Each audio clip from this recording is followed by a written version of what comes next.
Here's how it really went down. No filters, no fairy lights. The first sound at my so-called fairy tale job wasn't the organ or the choir. It was two babies screaming, like the whole cathedral offended them. The bride froze, the groom went pale. 500 phones rose like a flock of crows, and me, a cleaner in a blue polo with Mariah stitched on the chest, stepped out from behind a column with a mop in one hand and my heartbeat in the other. St. Gabriel on the lake looked like a movie set that day. White roses, chandeliers, a runway of candles. And in the middle of it, Lucas Hale tried to hold his life together with one baby on his shoulder and another slipping down the satin bouquet. The bride Sabrina smiled for exactly 3 seconds, then hissed, "This is ridiculous, Lucas. I told you to hire a sitter. I'm not postponing my wedding for your babies. Your babies, not our." You heard it too right. I don't know what made me move, maybe my grandmother's line about fire and water. Maybe the way those two tiny faces were red with panic. But I walked up the aisle and said, "Sir, may I help?" He looked at me like a drowning man seeing a ladder. I took the little girl first, tucked her ear against my chest, hummed low because some songs live in your bones, not on the radio, then reached for her brother. "You're safe," I told them. Rocking small, talking softer than the candles flickered. The cathedral exhaled. Hiccups, then whimpers, then the soft, suspicious calm of babies deciding joy might be trustworthy. People clapped. Sabrina didn't. She grabbed her skirt and walked out like the aisle belonged to her name. Lucas stood there with a baby in each arm, and every camera pointed at his humiliation. The man who could buy a skyline shut out by 2 4-month-old lungs. He asked for my name like he needed a real thing to hold. "Mariah," I said. "Thank you, Mariah," he whispered, and it should have ended there. It didn't. He stared at the empty door, then at me, still swaying, and said, "Would you consider helping me with them? Just for a little while until I find the right person." I laughed so I wouldn't cry. "Sir, I clean floors. I've got a good hum and strong arms, that's it." "You have what they need," he said, and his voice didn't sound like money. It sounded like a dad running out of road. Next morning the headlines were a circus. Billionaire left at the altar twins, upstage vows. Who is the mystery nanny? And I almost spit my coffee because nanny, please. I punched 2 clocks the night before, folded towels at a hotel, before sunrise mopped an office tower after dark, and in between refilled 1,000 coffees at the diner, where everyone knows how you like your toast. Then his building called and I rode the red line to a lobby made of marble and silence. The penthouse looked like a museum fell in love with a cloud, white on glass.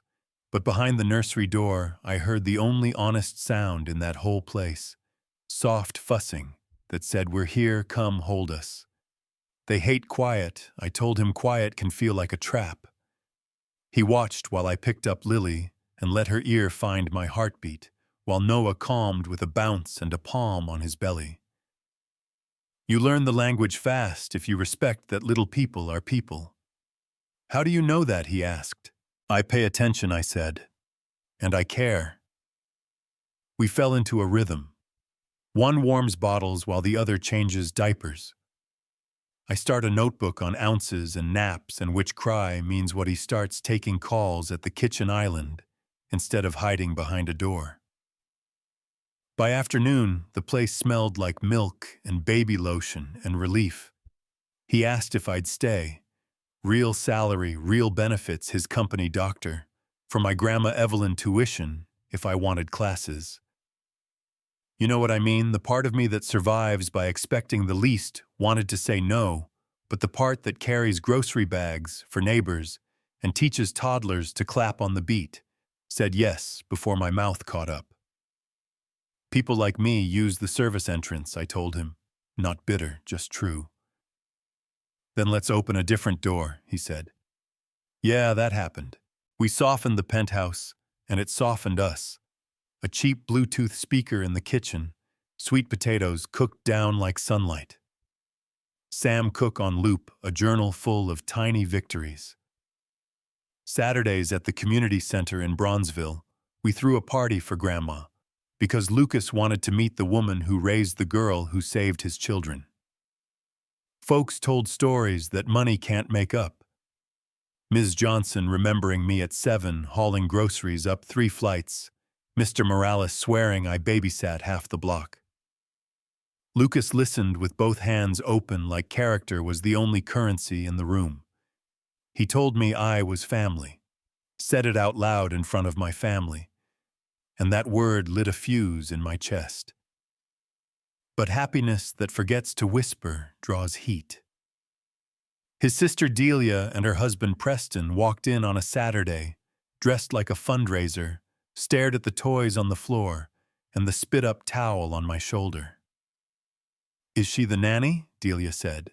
She's the woman I love, Lucas answered calm like a loaded spring, and the reason these kids are sleeping. Think about optics, Preston lectured about the board about your future.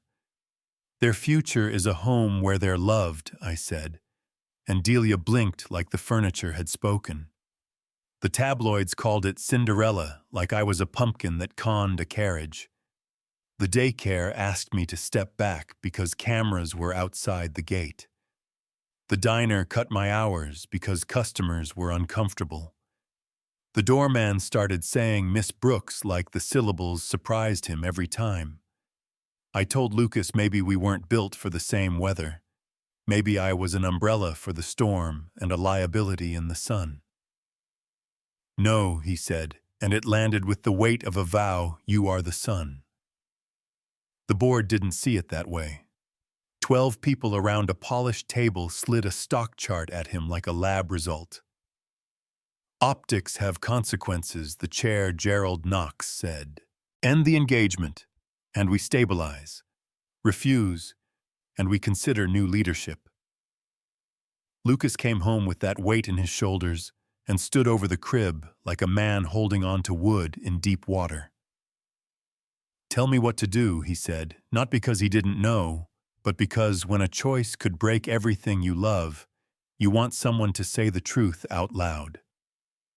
I looked at Noah sleeping with his hand open like safety was finally a thing, at Lily breathing easy, and said, if you need to choose the company, I won't make a scene.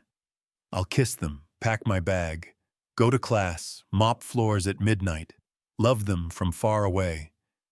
I will understand. He shook his head. I built a company to feel safe. Then, a woman in a blue polo showed me what safe actually looks like. I'm choosing that. Next morning, he walked into that boardroom and said the quiet part like a bell. I choose my family. And 2 hours later, they coughed up a compromise about a small private ceremony. We took it not because we were ashamed, because peace is sometimes the fiercest move you can make. 6 months later, we went back to St. Gabriel, not 500 chairs, just 50, not chandeliers and a press line, just sunlight through old glass, and 3 friends from Grandma's church singing harmony. Lily wore cream, Noah wore a bow tie he tried to eat. The Archbishop smiled like he'd been waiting for the right vows to walk that aisle. Do you take this woman to build a home where kindness wins? He asked. Lucas said, I do, like he meant it deeper than his bones. Do you take this man and these children to be your family? He asked me, and I said I do to all 3 of them, because that's what we'd already been doing. We traded a family band with 4 tiny stones, 1 for each of us, because the point wasn't ornament, it was meaning. The reception was potluck at the community center. Mac and cheese green beans with bacon pies that tasted like the memory of summer. Lucas learned the line dance with the teens. His assistant Rebecca toasted a boss who got better at business when he got better at breathing. Company performance followed the human curve, not a rocket, a heartbeat. Flexible hours, on-site childcare. A CEO who leaves for bedtime and shows up for the hard meetings, and guess what? The best people don't quit. Home stopped looking like a museum and started looking like a life. Blocks under the couch, burnt caramel on the stove, a plastic pool on the balcony, because joy can be cheap and still holy. I kept taking classes and found science for what my bones already knew. Co-regulation, secure attachment, while Lucas learned a diaper bag like a pro. We had rough nights because any story that skips those is selling you something. A fever at 3 a.m.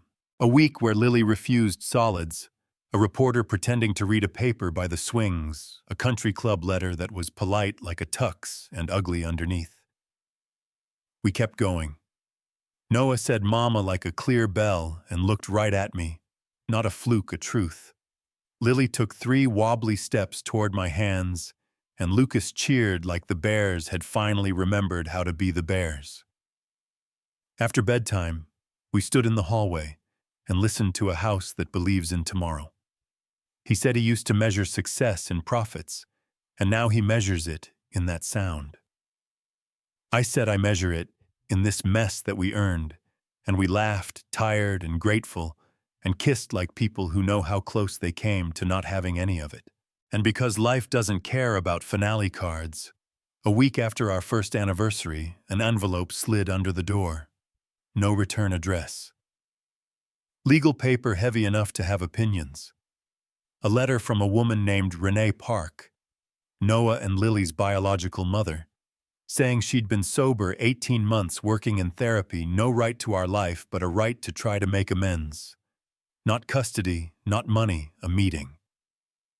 Lucas read it twice, leaned against the sink, didn't posture, didn't curse, just asked, "What do we do?"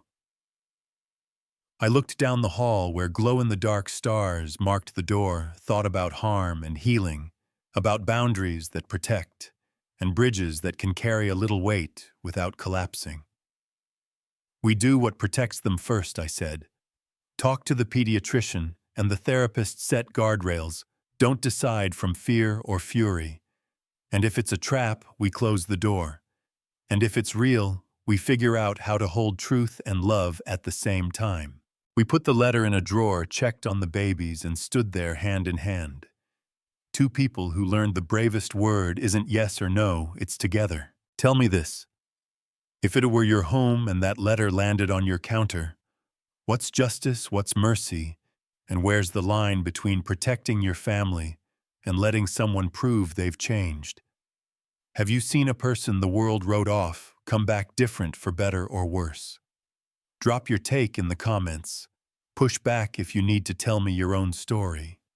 And if this made you feel something, share it so the right eyes see it. You know what I mean.